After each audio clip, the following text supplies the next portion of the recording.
This video is sponsored by Artlist, the best music licensing service for filmmakers.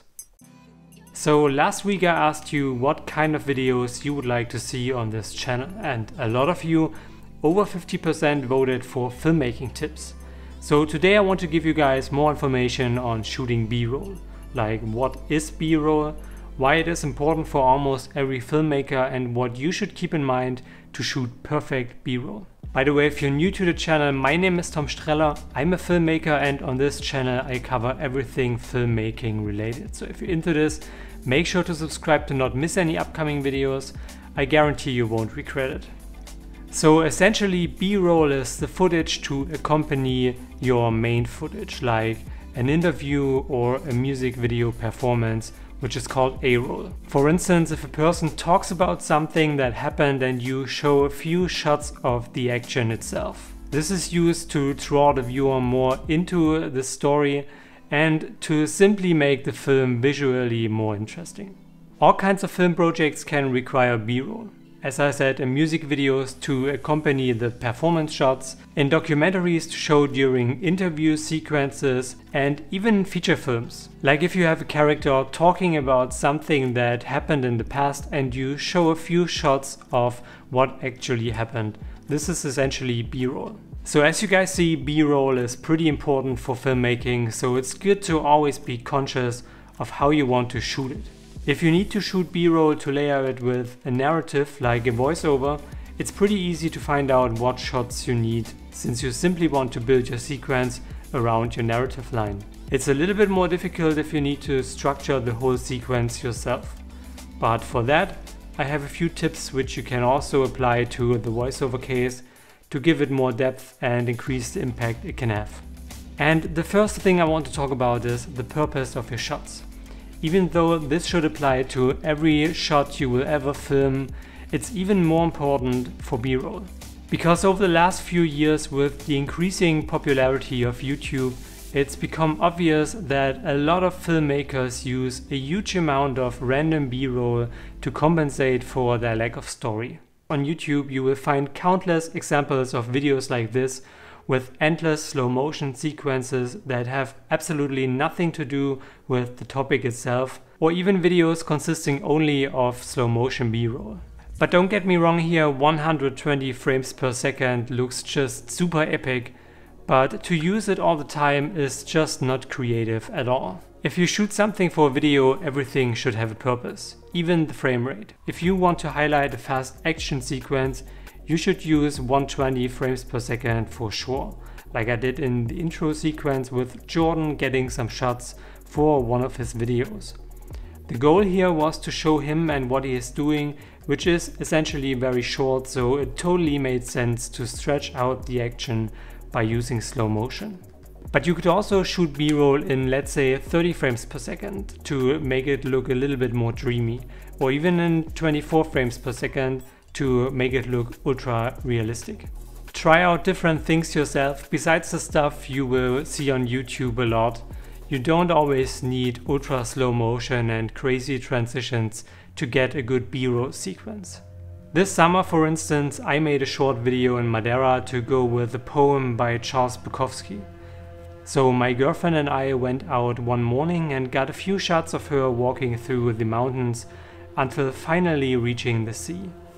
This entire video is essentially B-roll, since it accompanies the poem, which is in this case the narrative voiceover. But I didn't shoot anything in slow motion, and I used no transitions at all, not even in camera. All I did was I came up with a rough idea before we shot, so that I could get exactly what I needed to visually work out the story in an epic way. I totally relied on my skills as a filmmaker and camera operator to get interesting shots that draw the viewer into the scenes. But only on the terms that you have invented and reinvented.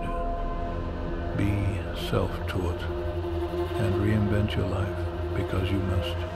It is your life, and its history and the present belong only to you.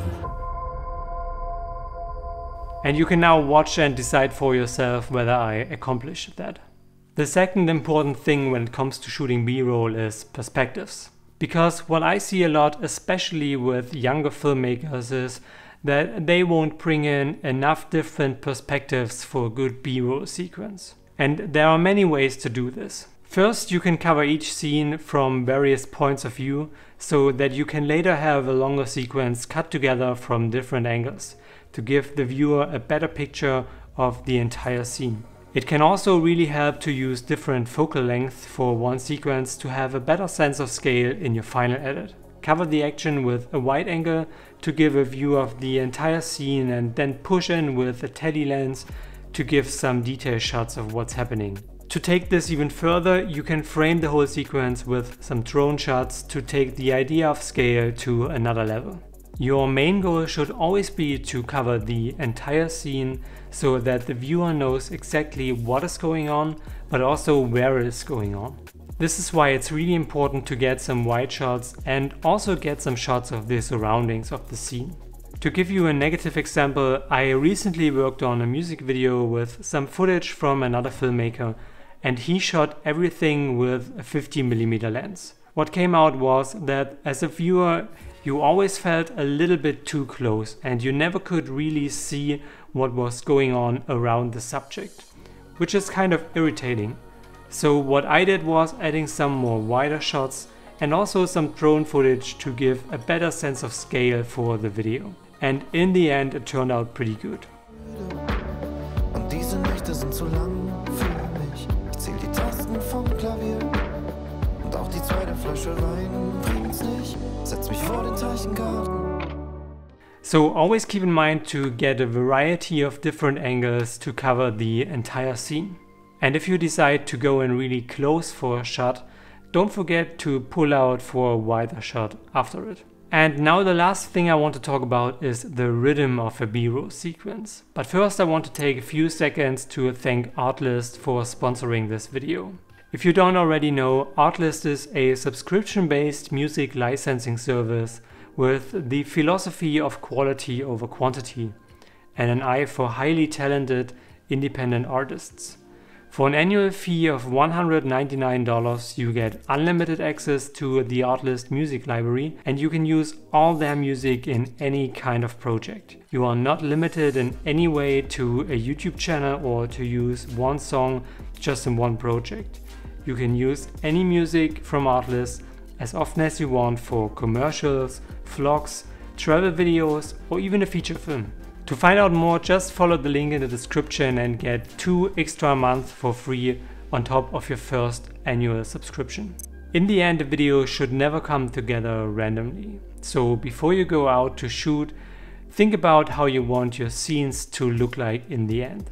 Should they be high speed with fast cuts or really slow with longer takes? This is something you should definitely figure out before you start shooting.